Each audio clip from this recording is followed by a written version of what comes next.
Ang kwento ni Tomby.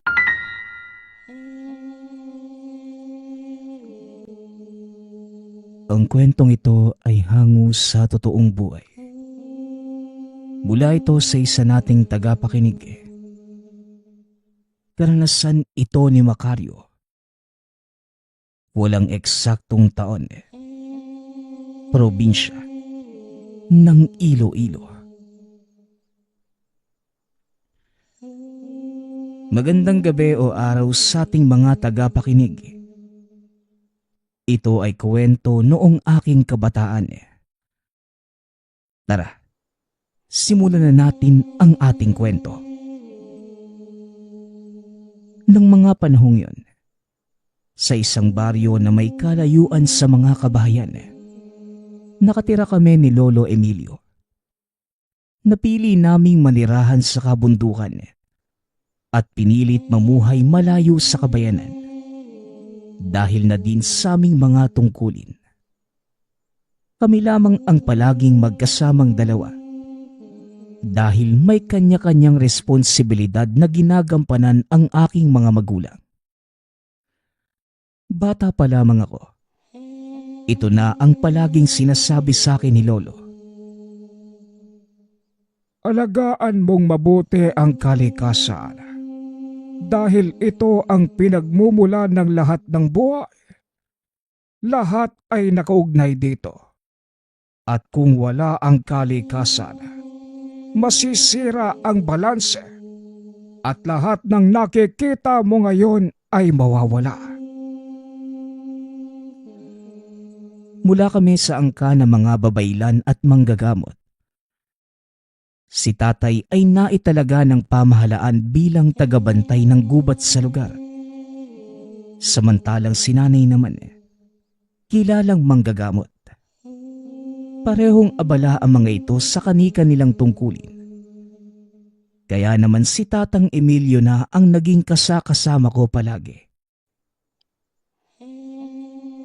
Kung dapat kong alagaan yung kalikasan, bakit ako pinagbabawalan ni tatay na pumunta sa gubat? Apo, mapanganib ang lugar na yon para sa'yo. Bata ka pa at hindi mo gaanong nauunawaan ang lahat. Malalaman mo din ang mga ito pagdating ng panahon. Pagdating pa ng panahon, Lolo, kailan naman yun? Pwede ko namang pangalagaan yung kalikasan kahit bata pa ako . Tama ka naman. Pero bawal ka pa din pumasok ng gubat. Lolo, paano ko naman po aalagaan yung kalikasan kung hindi ko ito lalapitan? Alam mo po, may mga bagay sa mundo na dapat ay hinahayaang mag-isa. Ang kagubatan ay may sariling buhay. Kaya nilang ayusin ang anumang nasira. At bilang mga tao, ang kailangan lang nating gawin ay bantayan ito. Pag-uusap naming dalawa. Ngunit sadyang makulit ako ng mga sandaling yun. Palihim akong umaalis ng tahanan upang pumunta sa kakahuyan para doon maglaro. Dahil dito, tuluyang nagbago ang aking buhay. Tanghaling tapat na mga oras na yun pinapatulog ako ni Lolo Emilio. Kaya naman nagkunwari akong natutulog. At nang sandaling umalis na si Tatang Emilio, mabilis akong pumuslit papunta sa kakahuyan. Dala ang laro ang ginawa ng ama. Naupo ako sa damuhan. Aliw na aliw ako sa paglalaro ng mga oras na yun. Ngunit nahinto ako nang may nagpakitang isang nilalang. Kung titignan lamang ang ibabang bahagi ng katawan nito, tila simpleng puting kabayo lamang. Ngunit kung itataas mo ang tingin, makikita mo ang wangis ng isang magandang engkantada. Isa itong anggitay. Ngunit dahil wala pang kamuwang-muwang sa mundo, Inakala ko na pangkaraniwang kabayo lamang ang nakita. Marahang lumalapit ang nilalang sa kinaroroonan ko. Inilapag ko naman ang hawak na laruan at dali-daling tumayo. Manghang-mangha ko na mga sandaling yun habang pinagmamasdan ko ang puting kabayo. Kulay puti na malanyebe ang balahibo nito na kumikinang sa tuwing tinatamaan ng sinag ng araw. Hanggang sa nagulat ako nang biglang makarinig na may nagsalita. "Bata, anong ginagawa mo rito sa gubat ng mag-isa?" Teka, ikaw ba yung nagsasalita? Sino? Sino pa ba ang kausap mo? Teka, ikaw nga. Pero paano nangyari yun? Paano kang nakapagsasalita? Sa nakikita mo, iho, hindi ako pangkaraniwang kabayo. Ako ang gabay ng gubat na ito. Ako ang dapat nagtatanong. Alam mo bang mapanganib sa lugar na ito? Yun nga din po yung sabi sa akin ni Lolo. Pero wala naman akong nakikitang delikado eh. Saka ikaw, kung mapanganib ka, bakit ka nandito? Kagaya ng sinabi ko, ako ang gabay ng gubat na ito. Kaya normal lamang na dito ako manirahan. Paanong naging mapanganib ang gubat? Wala namang nananakit sa akin dito eh. Hindi ka ba natatakot mag-isa? Hindi naman po. Saka hindi na rin ako nag-iisa ngayon. Nandito ka na eh. Ako nga pala si Macario. Ikaw, anong pangalan mo? Ako, wala akong pangalan. At hindi kailangan na mga katulad ko ng pangalan. Paano tayo magiging magkaibigan? Kung hindi ko alam yung pangalan mo. Kaibigan ng isang tao. Makikipagkaibigan ka sa isang kagaya ko.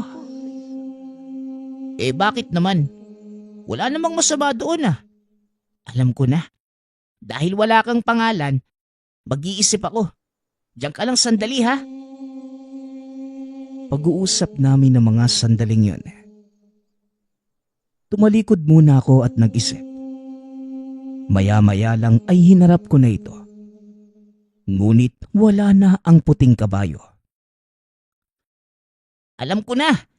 Ang pangalan mo ay... Teka, saan naman pumunta yun? Kristal. Kristal na ang pangalan mo ha. Simula ngayon, magkaibigan na tayo. Bagay na bagay yun sa puti mong balahibo. Wika ko ng mga sandaling yun. Lingid sa aking kaalaman. Nakatago lang pala ang kabayo sa likod ng isang puno. Nagpatuloy na ako sa paglalaro. Hanggang sa makatulog na lamang. Muling lumapit ang kabayo sa akin at nagsalita. Kristal, paano mo naman naisip ang pangalan na yon? Kakaiba kang bata. Ramdam ko na may mabuti kang kalooban. Tinatanggap ko ang pakikipagkaibigan mo, Macario. Wika ni Kristal. Biglang nagising ako. Narinig ko ang boses ng anggitay. Ngunit wala na ito sa paligid. Hanggang sa napansin ko na hapon na pala. Kaya dali-dali na akong umuwi. Naku, lagot! Nagbabantay si Loco sa may hagdanan. Siguradong mapapagalitan na naman ako nito. Marahan akong naglikod paikot sa kusina. Ngunit napansin naman ito ni Tatang Emilio. Aba, Macario, at saan ka na naman ba nang galing bata ka? Hindi ba't sinabi ko sa iyong wag na wag kang pupunta sa gubat? Hindi naman po ako nagpunta doon, Lolo. Diyan lang po ako sa bungad ng gubat. Naglaro sa damuhan. O ba't? Huwag kang magsinungaling. Inikot ko na ang buong paligid. Hindi nga kita nakita. Pasensya na po, Lolo. Huwag na po kayo magalit. Siya nga pala. May nakilala po ako sa gubat, Lolo. Isa po siyang puting kabayo. Pero parang kakaiba siya eh. Kasi yung pang itaas niya po katawan ng tao. Napakaputi pa nga po ng balahibo niya. Biglang natigilan ang matanda sa narinig. Tumayo ito at nilapitan ako. Anong sinabi mo? Puting kabayo ka mo. Isang anggitay. Opo, Lolo. Napakaganda po ng kabayo na yun. Tapos, nagsasalita pa siya. Pinangalanan ko nga po siyang Kristal eh. Kasi sobrang puti talaga ng balahibo niya. Kristal? At saan mo naman nakuha ang pangalang yon? Wala po, Lolo. Parang nadinig ko lang po yun sa isipan ko dati. Ganun ba? Sige, maghugas ka na ng katawan nang makapaghapunan na tayo. Pag-uusap namin ni Lolo, biglang nakaramdam na matinding pagkabalisa ang matanda dahil nag-aalala ito sa mga sinabi ko. Kinabukasan, inaya ako ni Tatang Emilio na puntahan ang ama sa bayan. Tuwang-tuwa ako na mga sandaling yun dahil minsan ko lamang nakikita ang ama. Pagkarating naman sa kanyang tanggapan, dali-dali ko siyang niyakap. Mahalatang sabik na sabik ako sa mga magulang. Oh, bakit kayo napadalaw, tay? Uuwi naman ako sa Sabado ah. Ano bang nangyayari? Tanong ng aking ama. Inutusan naman ako ni Lolo Emilio na maglaro muna sa labas. May nangyari sa anak mo. Kahapon pumuslit na naman siya papunta sa gubat. At ayon sa kanya, nakita niya ang puting anggitay at pinangalanan pa niya itong Kristal. Kristal, yun ang pangalan ng gabay ng kagubatan. Paanong nalaman ni Macario ang pangalang yun? Hindi ko din alam, anak. Gulit may hinala kong pinili ng gabayang anak mo. Ano, tay? Imposible ang sinasabi mo. Hindi si Macario ang... Teka, ikatlong henerasyon ng anak ko mula sa inyo. Posibleng tama nga kayo, tay. Yan ang kinakatakutan kong mangyari. Kung si Macario ang pinili ng gabay, nasa panganib ang buhay niya. Magtiwala lang tayo sa kalikasan, tay. Alam kong hindi nito hahayaang mapahamak si Macario. Kailangang malaman ni Miriam ang lahat. Halika, tay. Samahan mo ako sa kanya. Teka, paano naman si Macario? Hayaan muna natin siyang maglaro dyan sa palaruan. Malapit lang naman dito ang bahay namin ng nanay niya. Wika ni tatay sa turno. Hindi na ako isinama ng ama sa kadahilan ng hindi ko maaaring makita ang ginagawa nito. Pagkarating sa bahay ni nanay, kagad namang sinabi ni tatay ang nangyari sa akin. Sigurado ka ba sa sinabi mo, Tatay Emilio? Kahit kailan, hindi nagsinungaling o gumawa ng kwento si Macario. Kaya masisiguro kong yon ang nangyari sa kanya. Kung ganon, maaaring siya ang pinili ng gabay. Ikatlong henerasyon si Macario mula sa aking ama. At ganon din sa inyo. Sa turno, kailangan ng matutukan ng anak natin. hindi na mapipigilan ang paglabas ng kanyang kakayanan. Ganon din ang mga nilalang na naghahangad siyang patayin. Ako na ang bahala. Sa ngayon, umasa kayong walang mangyayari sa bata dahil hindi siya pababayaan ni Kristal. Matapos ang pag-uusap na yon, binalikan ako ni tatay sa turno. Naglalaro pa rin ako sa palaruan, malapit sa tanggapan ng ama. Uuwi na kami sa turno. Sikapin mong makauwi sa atin itong Sabado ha. Nang sa ganon, magabayan mo ang anak mo. Opo tay. Sige na. Malapit nang magdilim at baka gabihin pa kayo. O sige sa turno. Macario, halika na po. Uuwi na tayo. At sa huling pagkakataon, dali-dali akong tumakbo kay tatay. Niyakap ko ito ng mahigpit. Tatay, hindi ka pa po ba sasama sa amin? May mga trabaho pa akong dapat gampanan dito sa bayan, anak eh. Ilang araw na lang naman. Uuwi na ako. Sa ngayon, kayo na muna ni Lolo Emilio mo ang magkasamang uuwi ha. Paano naman po si nanay? Sasama din po ba siya? Hindi ako sigurado anak eh. Pero kakausapin ko siya mamaya ha. O siya, tama na yan. Gagabihin na tayo, Macario. Matapos ang pag-uusap na yon, tumuloy na kami ni Lolo sa pag-uwi. Hindi naman kalayuan ang tahanan. Kaya maliwanag pa nang makarating kaming dalawa. Huwag ka nang lumabas, Macario ha. Papalubog na ang araw. Maraming lamok sa paligid. Opo Lolo, dito lang po ako sa bakuran. Nakaupo ako sa ilalim ng puno habang nakatitig sa kagubatan. Sumagi sa isipan ko ang nakilalang nilalang sa gubat. Maya-maya pa, tinawag na ako ni Tatang Emilio para maghapunan. Opo, napapansin ko kanina ka pa walang imik ka. Ano bang nangyayari sa'yo? Po? Wala naman po. Napagod lang siguro ako, Lolo. Sige po, matutulog na po ako ha. Sabagay.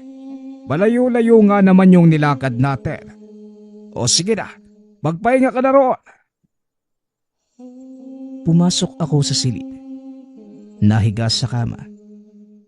Unti-unti akong dinalaw ng antok hanggang sa tuluyang makatulog. Ngunit hindi pa man nagtatagal. Bigla akong nagising dahil sa matinding liwanag na tumatama sa mga mata. Dahan-dahan kong idinilat ang mga mata. Nagulat ako dahil nakahiga na ako sa damuhan. Teka, umaga na ba? Kakapikit ko pa lang ah. Teka, nasan pa ako? Wala na ako sa bahay ah. Nandito ka sa aking tahanan. Nasa panganib ang buhay mo, Macario. Pinatawag kita rito para bigyan ng babala, kasabay ng pagkagising ng iyong kapangyarihan ay ang pagdating naman ng mga nilalang na gusto itong makuha. Kapangyarihan? Ano naman po yung kapangyarihang sinasabi niyo? Sa ngayon, iho, hindi mo pa ito matutuklasan. Ngunit darating ang pagkakataong lalabas ito ng kusa. Sa ngayon, tandaan mo lang ang lahat ng sinabi ko sa iyo. Matapos magsalita ni Kristal, kagad itong naglaho. Muli akong nasinaw sa liwanag. Napapikit. At nang idilat ko ang mga mata, nasa loob na ako ng aking silid. Nakaupo si Tatang Emilio sa tabi ng higaan. Apo, anong nangyayari sa'yo? Bakit bigla ka na lang nagsasalitang mag-isa? Lolo, dinalaw po ako ni Kristal sa panaginip. May binigay po siyang babala. Nasa panganib daw po ang buhay ko. At kasabay ng paggising ng kapangyarihan ko, ay ang paglabas naman ng mga nilalang na gustong pumatay sa akin. Ito na nga ang sinasabi ng iyong ama.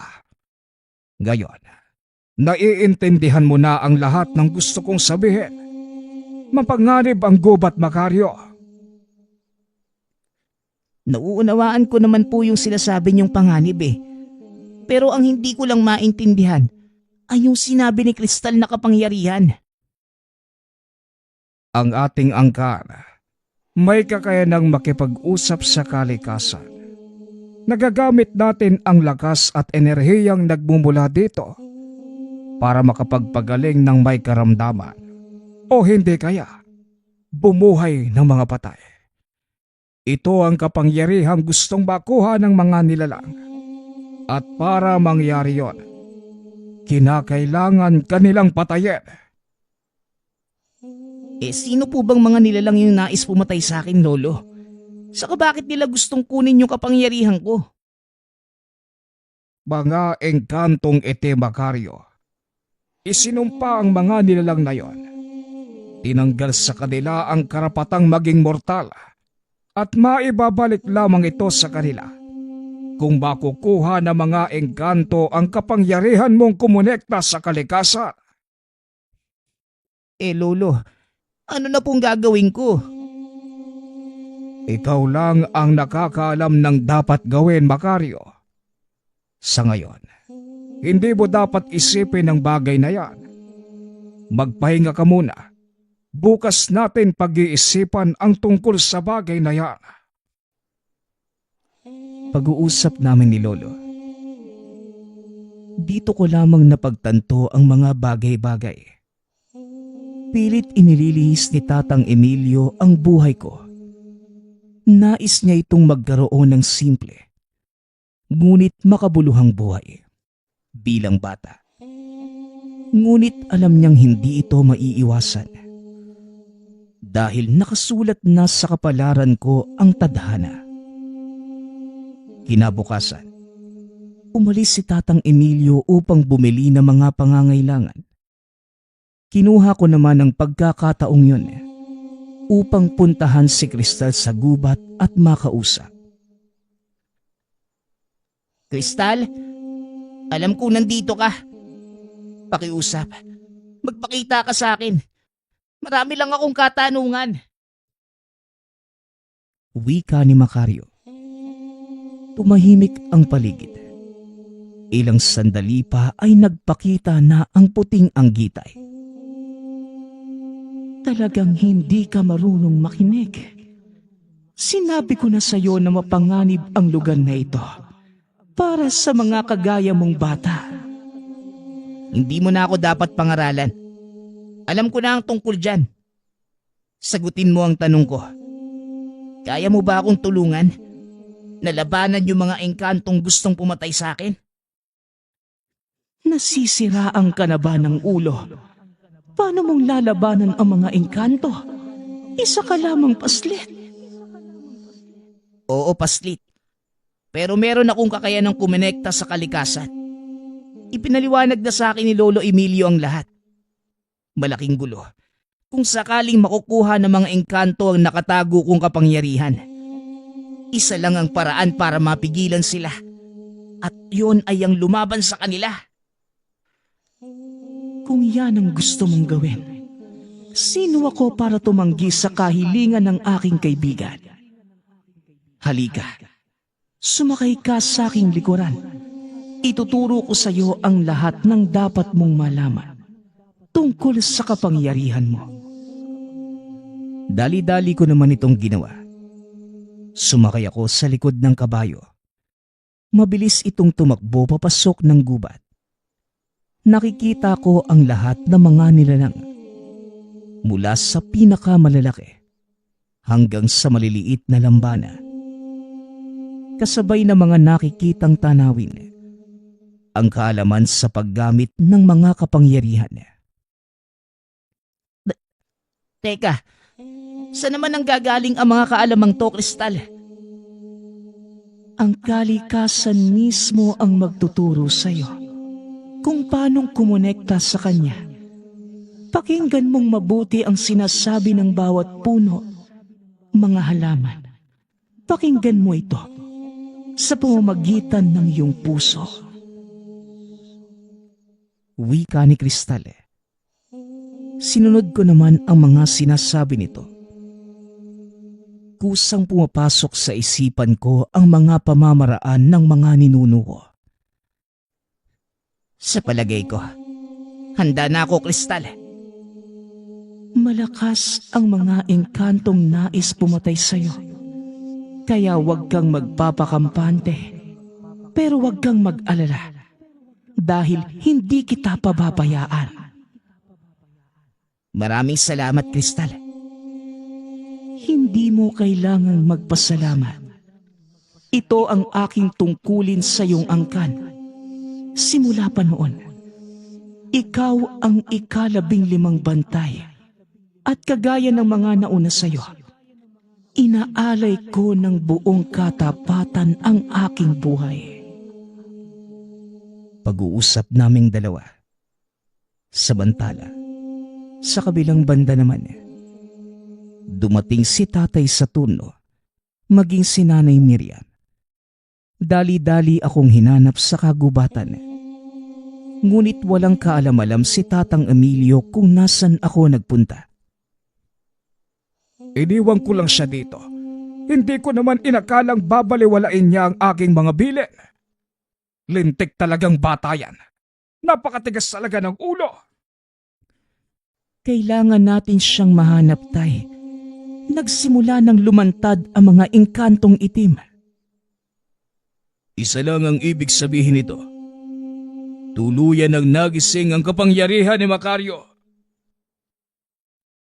Habang nag-uusap ang tatlo, biglang nagdilim ang kalangitan. Bumuhos ang malakas na ulan. Ngunit laking pagtataka ng mga ito dahil nasusunog ang mga damo sa paligid. Teka, anong nangyayari?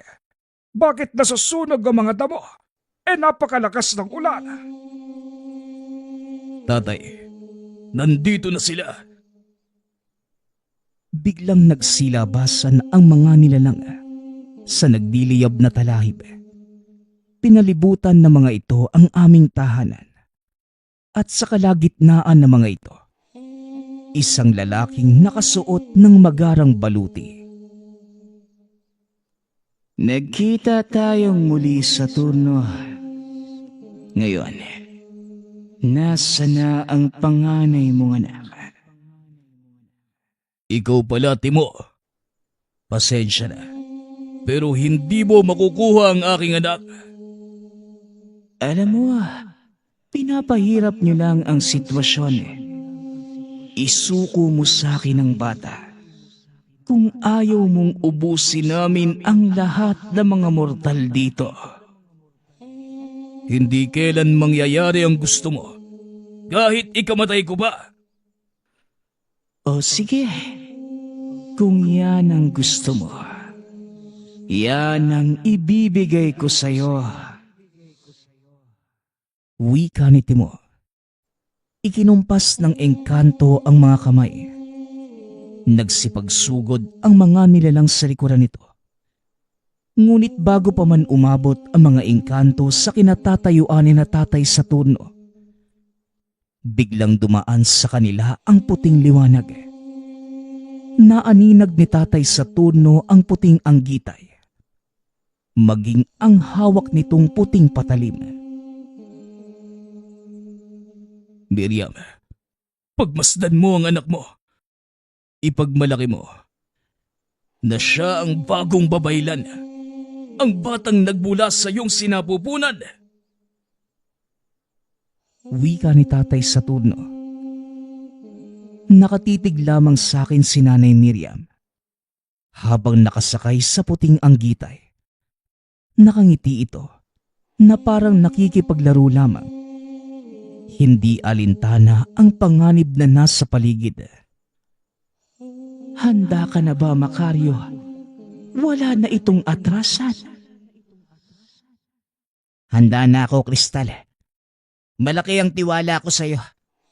Maging sa kalikasan. Kung ganon, tapusin na natin ang labang ito. Pag-uusap naming dalawa. Sinugod na mga anggitay ang nagkukumpulan na mga engkanto. Itinaas ko ang hawak na itak.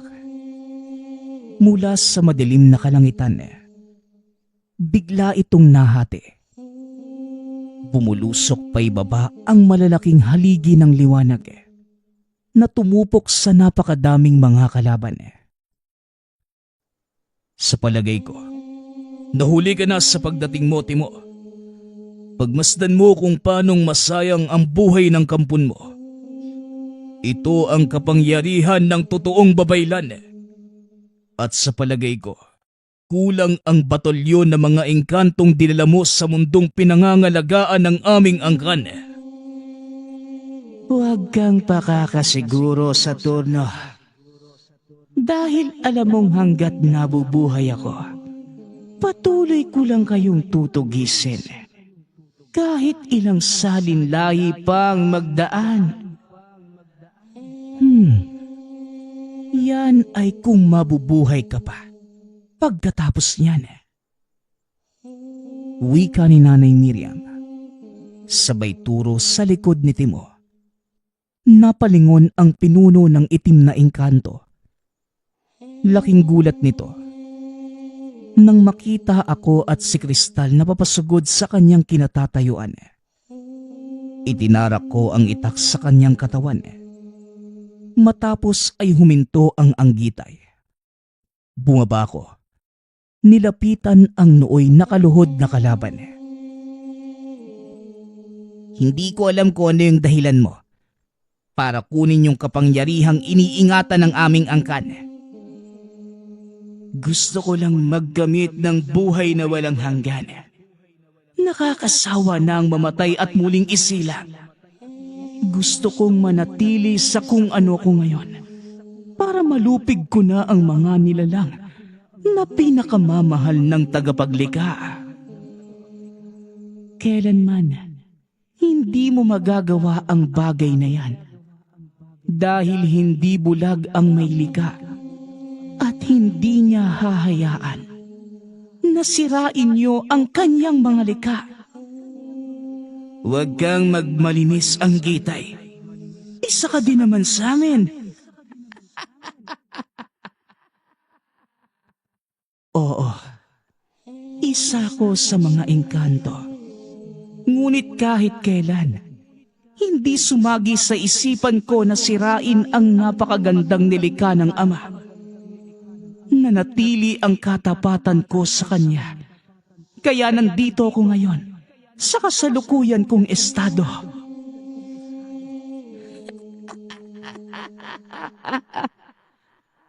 Ang sabihin mo, pinipilit mong gumawa ng mabuting bagay para lang kagiliwan ka ng may likha sa pagbabakasakaling pabaliking kanya sa kanyang kaharian sa langit.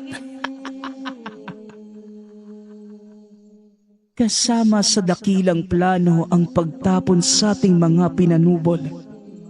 Kung sana lang naunawaan mo ito, hindi ka magkakaganyan. Maunawaan? Kahit kailan, hindi ko mauunawaan yung naging hatol niya. Tapat akong tagapaglingkod ng Ama. Nabulagan at sinubukang humingi ng kapatawaran. Ngunit pinili pa din niyang itapon ako sa walang kwentang mundong ito. Ikaw ang nagpasyang sirain ang sarili mo sa harapan ng may likha. Kaya wag mong isisi sa mundo ang kasalukuyan mong kalagayan. Panahon na, Timo, para mamahinga ka. Ito ang hatol ng kalikasan. Kailangan mong mamatay ng tuluyan para pagbayaran ang mga ginawa mong kasalanan. Wika ko ng mga sandaling yon.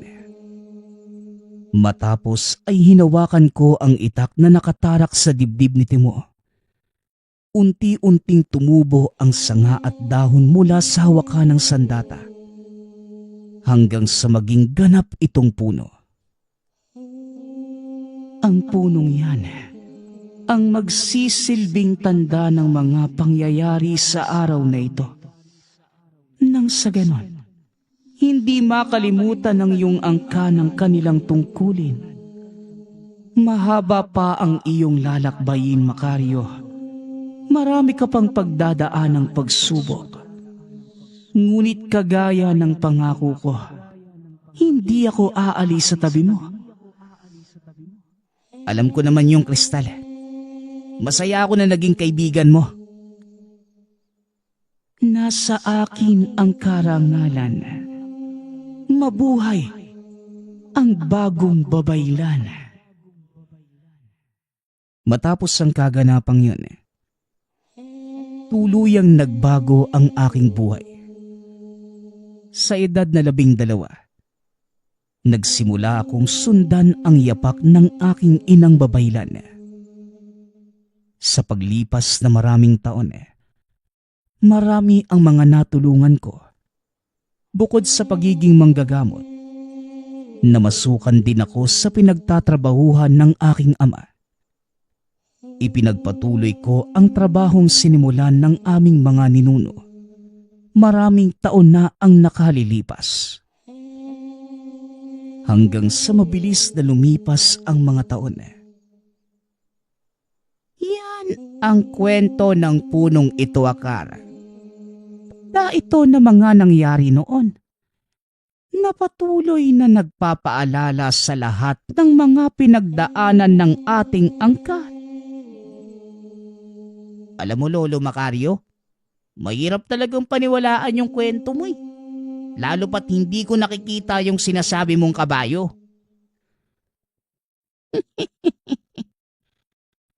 Nasa paligid lang siya at patuloy tayong binabantayan. Hindi lilisan si Kristal sa tabi ng ating angkan. Ito ang kanyang sinumpaang tungkulin. Lolo, gusto ko din pong makita si Kristal. Pwede po ba yun? Sa pagdating ng tamang panahon, Akar. Sa ngayon, magpakabait ka at sundin ang lahat ng sinasabi ng iyong nanay at tatay. Maswerte ka, Apo, dahil nabibilang ka sa angka ng mga dakilang tagapagbantay. Tagapagbantay, Lolo? Ng ano po? Ng kalikasan, Apo. Ang pamilya natin ang naatasang mga lagas sa kalikasan. Sinasabi ko ang lahat ng ito dahil gusto kong mahalin mo rin at alagaan ang kalikasan. Dahil ito ang nagbibigay ng buhay sa lahat. Kung wala ang kalikasan, wala din tayo mga tao. Alam ko na po yan, Lolo. Huwag ka pong mag-alala. Sisikapin ko pong sundan yung yapak nyo. Sige na po, matulog na po kayo. Gabi na eh. Ikaw din na po. Matulog ka na. Nang sa ganun dalawin ka sa panaginip ng kaibigan kong si Kristal. Sana nga po, Lolo. Gusto ko din po kasi makita yung puting anggitay eh. Titignan ko kung gaano siya kaganda. Kagaya ng sinabi nyo. Huwag kang mag-alala, Apo. Darating ang panahong magpapakita din siya sa'yo. Sige na, pumasok ka na sa iyong silid. Hanggang dito na lamang ang ating kwento. Nawa ay nasiyahan kayo sa inyong napakinggan. At bilang paalala sa lahat, palagi nating alagaan ang kalikasan. Dahil kagaya sa ating kwento, ito ang nagpapanatili ng balanse sa mundo. At kung wala na ito, saan tayo pupuluting mga tao? Lahat ng ito ay dahil lamang sa gabay na puting anggitay at batang babaylan. Ang susunod nating kwento ay mula sa isa nating tagapakinig. Karanasan ito ni Bitoy. Walang eksaktong taon. Probinsya ng Antique. Nasa ikalawang baitang ng high school pa lamang itong si Bitoy nang mangyari ito sa kanilang probinsya. Ngunit tila sariwa pa rin ang lahat sa kanya. Nang mga panahong yon, nasa pangangalaga ito ng lola. Dahil nasa syudad ang mga magulang upang magtrabaho. Wala itong mga kapatid. Marami din ang ginagawa ng lola sa tahanan. Kaya naman hindi siya nito masyadong naaasikaso. Naging makulit at pasaway dahil naghahanap ito ng atensyon ng iba. Nadala niya ang kakulitan sa paaralan. Kaya siya ang palaging dahilan ng madalas na pagtawa ng klase at maging sa kapahamakan. Bagamat gusto siya ng mga kamag-aral, meron namang mga iilang guro na ayaw sa kakulitan nito dahil naiistorbo ang klase. Umabot na sa puntong ipinatawag na ang mga magulang dahil hindi na ito mapagsabihan. Ngunit dahil wala naman ang mga magulang, tanging ang lola lamang ang dumalo sa pagtatagpo. Lola, ang pakiusap lamang po sa inyo na sana pagsabihan niyo po yung apo niyo. Nakakagulo na po siya sa mga klase eh. Ilang guro na rin po yung nagreklamo dahil hindi na siya mapagsabihan. Mabait naman pong bata si Bitoy, Lola. Ang tanging problema lang po masyado na po siyang makulit. Wika ng prinsipal. Pasensya na ho kayo sa mga ginagawa ng apo ko. Sana po habaan niyo pa po ang pangapasensya ninyo. Dahil bata pa lang ang apo ko. Pagtanda naman yan, siguradong mababawasan na rin ang kakulitan niya. At wala naman siyang nasasaktang tao Tugon ng lola. Patuloy naman ang pag-uusap ng lola at prinsipal habang nasa labas si Bitoy. Dahil bata pa ng mga sandaling yun, hindi niya maiwasang maghanap ng ibang gawain upang maglibang. Habang abala sa pagmamasid, hindi niya namalayan ang presensya ng isang guro. Ngayon niya lamang nakita ang gurong ito, ngunit hindi maikakaila ang taglay nitong kagandahan. Naliligaw ka ba, iho? Sasamahan kita pabalik. Wika ng dalagang guro. Bagamat napakaganda nito, hindi niya naiwasang mapaatras dahil sa takot. Dahil tila may kakaiba sa aura ng babaeng ito. Oh, bakit para bang nakakita ka ng multo? Muling wika ng dalagang guro. Hindi na nagsalita si Bitoy at umalis na lamang. Bagamat nahihiya sa inasal, mas nangibabaw pa rin ang takot niya dito. Pagkabalik ay saktong nasa labas na ang lola. Oh, halika na Bitoy. Mamaya tayo'y mag-uusap Wika ng lola. Dali-daling kinuha ang kamay ng apo. Napatingin sa bandang likuran si Bitoy at nakita niyang nakatitig ang guro sa kanya. Pagka-uwi sa tahanan, pinangaralan ito ng lola. Ngunit kahit anong sabihin ng matanda ay hindi ito pumapasok sa utak niya. Dahil naiisip pa rin ang gurong nakaengkwentro. Kinabukasan, pagpasok sa eskwelahan, narinig niya ang usapan ng mga kaklase na umalis na ang kanilang gurong si Ma'am Esther. Bali-balita, namatay ito sa karumal-dumal na paraan. Natigil ang daldalan nang merong pumasok sa silid. Nabighani sila sa kagandahan ng nagpakilalang bagong guro, si Ma'am Annie, at kagad naman siyang tinanggap ng klase nila. Tinignan ni Bitoy ang mga kaklase at punong-puno sila ng adorasyon sa guro. Siya lamang ang natatanging nakakaramdam na parang merong mali. Habang kumakain si Bitoy, naisipan niyang pumunta sa likuran ng eskwelahan. Doon ay walang masyadong tao.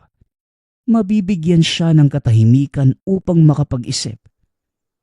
Nagtago si Bitoy sa likuran ng puno nang makarinig na may paparating. Nakita niya ang bagong guro. Lalabas na sana sa pinagtataguan. Ngunit bigla itong nawala. Naisip ni Bitoy na baka guni-guni lamang na nakita niya ang gurong yun. Teka, anong ginagawa mo dito, iho? Tanong ng guro. Kagad namang napasigaw si Bitoy sa gulat nang sumulpot sa kanyang likuran ng guro. Sakto namang tumunog ang kampana, senyales na tapos na ang oras sa pagkain. Kagad pumasok si Bitoy sa silid-aralan. Ngunit pagtingin niya muli, nawala na naman ang guro. Lumipas ang panahon at unti-unti nang nababawasan ang kutob ni Bitoy sa guro. Napakabait. Mahaba ang pasensya nito. Nagustuhan ito ng buong klase. Bukod sa napakaganda at bait nito, napakalinaw niyang magpaliwanag kaya naman matataas ang markang nakukuha nila. Nabalitaan din ng mga magulang at lola ni Bitoy ang tungkol sa guro. Isang hapon, magpapasuri sana si Bitoy kay Ma'am Annie tungkol sa mga aralin. Ngunit hinanap niya ito at hindi nakita. Lumipas pa ang ilang oras at malapit nang magsara ang eskwelahan. Napagpasyahan niya na umuwi na lang at ipagpabukas ang gawain. Habang naglalakad si Bitoy, napadaan siya sa medyo liblib na parte ng bayan. Doon ay nakakita ng isang lalaking may puting balbas at may daladalang maliit na libro na nagbabasa ng mabilis. Hindi niya ito masyadong binigyan ng pansin. Ngunit natakot siya nang makita ito na purong puti ang mga mata. Nais na sanang tumakbo. Ngunit marahan lamang itong naglakad. Ayaw niyang malaman ng lalaki ang kanyang presensya. Nang makalayo na ito, nagpatuloy na siya sa paglalakad pauwi. Merong kalayuan ang distansya mula sa eskwela at tahanan. Kaya maaga dapat itong umuuwi at umaalis. Makalipas ang ilang sandali, pakiramdam niya ay merong nanonood sa kanya. Binilisan nito ang paglalakad, lalo na't dumidilim na ang kapaligiran. Mabuti na lang at merong mga lampara sa daanan. Kahit papano, hindi naman masyadong madilim. Napatakbo na si Bitoy na makakita ng isang lalaki sa likuran. Natatandaan niya ito. Iyon yung lalaking nakita niya kanina. Dahil sa puti nitong balbas. Makalipas ang ilang minuto ay nakarinig siya ng sigaw ng babae. Hindi na lang sana niya ito papansinin dahil ayaw niyang makialam sa buhay ng iba. Ngunit walang humpay ang sigaw ng babae at nakonsensya si Bitoy. Sinundan niya ang mga sigaw. Nakita niya ang kaawa-awang kalagayan ng babae. Pilit siyang hinuhubaran habang nakapatong ito at merong dalang kwintas. Kagad hinampas ni Bitoy ng bato ang lalaki at natumba yun. Inabot ni Bitoy ang damit ng babae. Nagulat siya nang makitang si Ma'am Annie pala yun. Dali-dali silang umalis bago tuluyang magising ang lalaki. Binuhat ni Bitoy sa kanyang likuran ng guro dahil hindi ito makatayo. Bagamat bata pa lamang si Bitoy, meron naman itong itinatagong lakas. Madilim na ang paligid at bitbit niya sa likod ang guro. Ang dalawang binti nito ay nasa mga braso. Sinubukan pa ni Bitoy na kausapin ang guro. Ngunit hindi ito nagsasalita. Napagtanto niya na maaaring na-trauma ito o napagod kaya naman hinayaan na lamang. Nang malapit na sa tahanan, ilang metro na lang, dito niya napagtanto na hindi niya pala alam kung saan iuuwi ang guro. Ibinaba na ito ni Bitoy. Laking gulat niya nang makita na kalahati na lang ito. Nawawala ang itaas na bahagi ng katawan. Hindi alam ni Bitoy kung ano ang iisipin o gagawin ng mga sandaling yun. Ngayon pa lamang nakainkwentro ng ganito. Hindi niya alam kung ano yun o kung ano ang sasabihin sa iba. Baka isipin ng mga makakita sa kanya na siya ang may gawa sa pagpaslang sa guro at sa karumal-dumal pang paraan kung saan hinati ang katawan. Dahil sa takot, naisipan niyang ligpitin ang kalahating katawan nito. Ayaw niyang mapagbintangan sa nangyari sa guro dahil hindi niya talaga alam kung bakit naggaganon ng katawan. Patakbo na sana si Bitoy papunta sa tahanan. Ngunit bigla itong nakakita ng isang nilalang na lumilipad. Napakalaki ng pakpak. Merong mahabang buhok. Habang papalapit ito ay mas nakikita pa niya lalo ang itsura. Napakahaba ng dila. Matalas ang mga ngipin at higit sa lahat, nawawala ang kalahating parte ng katawan. Napatigil sa takot si Bitoy. Hindi siya makakilos sa mga nakikita. Hindi niya maintindihan kung ano yun. Ilang pulgada na lamang ang pagitan ni Bitoy at ng halimaw nang bigla itong sumigaw ng napakalakas at bumagsak. Umuusok ang katawan. Unti-unting naglalaho na parang nasusunog na papel. May sinabi pa ito bago tuluyang masunog. Ngunit hindi yun lubos na narinig ni Bitoy. Makalipas ang ilang sandali, bumalik din sa wisyo ang binata. Napatingin sa bandang kaliwa nang merong iikay-ikang taong papalabas sa may mga puno. Merong lumabas na lalaki sa gubat at dahil duguan ang ulo, pati na rin ang puting balbas, napagtanto niya na ito rin yung lalaki na nakita niyang pagsasamantalahan sana ang guro. Lumabas na ito at tuluyang nakalapit kay Bitoy. Kung hindi ka lang sana nakialam kanina, edi dapat kanina pa siya namatay. Alam kong mukhang pinagsasamantalahan ko ang isang babae kanina. Pero nagkakamali ka, iho. Isang manananggalyo na nagbihis tao lamang. Hati na ang katawan niya kanina. Ngunit pinipilit niya itong ibalik. Pagkakataon ko na sana yon upang lagyan ng pangontra para sana mamatay. Kaso bigla mo kong hinampas ng bato sa ulo. Mabuti na lamang at nagising pa ako. Pagpapaliwanag na matandang lalaki. Teka, sino ho ba kayo? At ano naman po yung halimaw kanina? Paano niyo ho siya napatay?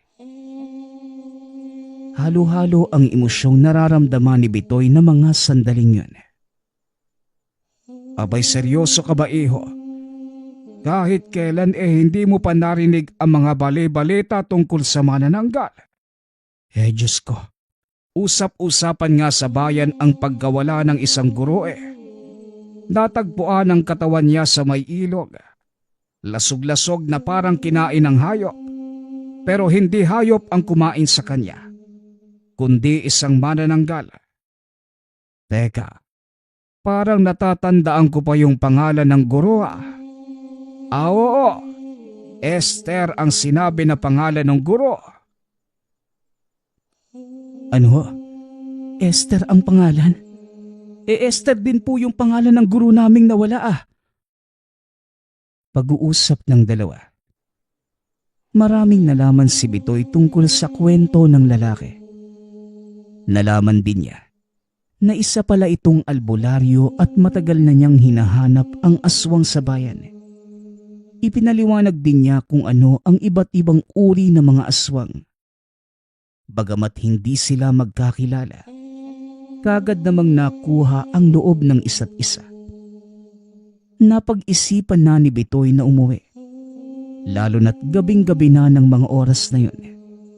Ngunit parang ayaw pa rin siyang pauwiin ng lalaki. Iniisip ni Bitoy na maaaring masyado lang nitong nagustuhan ang kwentuhan nila. Ngunit matapos magpumilit ng lalaki, idiniin na ni Bitoy na kailangan na niyang umuwi at dali-daling umalis.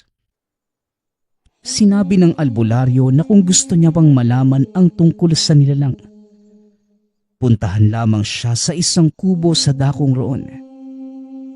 Nang makauwi na si Bitoy, hindi na niya pinaalam kagad sa lola ang pangyayari upang hindi na mag-alala. Hanggang sa isang araw, habang naghahapunan, nagkwentuhan ang maglola.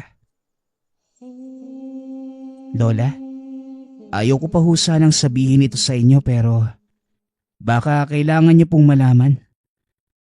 Si Ma'am Annie ho, isa po pala siyang manananggal.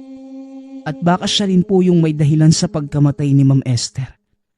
Pero hindi niyo po kailangang mag-alala. Namatay na po si Ma'am Annie dahil sa isang albularyo. Mabuti nga po nandun siya eh. Dahil kung hindi, ako na sana yung susunod na biktima. Wika ni Bitoy. Ano ka mo, apo? Napakabait ni Ma'am Annie. Alam na mga magulang na isa siyang manananggal. Pero hindi natin kailangang mangamba dahil nakita naming mga hayop lang ang kinakain niya. Hindi siya pwedeng kumain ng tao, iho. Pinakamalalang pwede niyang kainin ay isang sanggol. Hindi matandang tao. Nako, nakakalungkot naman yung pagkamatay niya. Napakabuti at ganda pa naman ng dalagang yun. Tugon ng lola. Teka, bakit hindi niyo po sinabi sa akin, lola, na alam niyo palang manananggal siya? Nabalot ito ng konsensya nang malamang mabuting tao pala talaga ang guro. Mabuti naming hindi niyo pa muna malaman ang tungkol kay Ma'am Annie dahil baka hindi niyo pa maintindihan. At mas iniisip namin ang kapakanan ng mga kababaihan dito sa bayan. Merong ligaw na lalaki na nagtatago dito sa bayan natin. Ang sabi nila, nasiraan daw yun ng ulo at pumapatay na magagandang babae. At teka, wala namang albularyo dito sa bayan natin, iho. Sa kabilang bayan siguro meron. Pero dito wala na. Kung sino man yung albularyong tinutukoy mo, hindi siya totoong albularyo. Albularyo daw siya, lola eh. Siya nga po yung pumatay kay Ma'am Annie. Meron siyang puting balbas at nakatira siya sa kubo sa dakong roon. Ang sabi niya pa sa akin na kung gusto ko pang malaman yung tungkol sa mga nilalang, puntahan ko lang siya. Iho, maniwala ka sa akin. Walang nakatira sa kubong tinutukoy mo. Napakaliit ng bayan natin at imposibleng hindi natin mabalitaan lahat ng naninirahan dito. Nako, wag kang pupunta doon. Malay natin baka yun pala yung ligaw na lalaking pumapatay ng babae. Pag-uusap ng maglola. Matapos yun ay natulog na si Bitoy. Hindi niya mapigilang makonsensya sa mga nangyari. Nagluksa ang bayan sa pagkawala ni Ma'am Annie. Ngunit kalaunan, nakausad ang lahat makalipas ang panahon. Maliban kay Bitoy. Hindi sinabi ng lola sa mga tao ang paglahok ni Bitoy sa pagkamatay ni Ma'am Ani. Hanggang sa lumipas ang panahon, naging isang kwento